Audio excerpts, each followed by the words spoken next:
ay singilin ng bansa at ng gobyerno natin?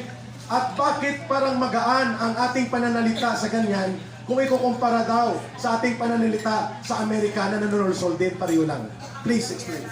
Unang-una, ang paggamit po ng water cannon ay hindi po resort to the use of force. Hindi po yan pinagbabawal na use of force. Bagamat, hindi po magandang bagay rin yan. Hindi po magandang asal, pero hindi naman po kriminal sa larangan ng international law. Yan po ay gray area, short of a military resort. So, dahil po dyan, hindi na natin po pwedeng sabihin na po pwede na tayo makipagputukan dahil wala namang putok na nagsimula sa China para tayo magkaroon ng self-defense.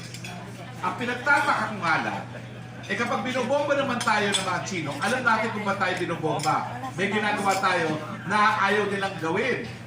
Pero nakapagtataka dito kay Marcos, dumating ang administrasyon ni Noynoy, ang administrasyon ni Duterte. Alam na natin kung kailan tayo bobombahin ng water cannon.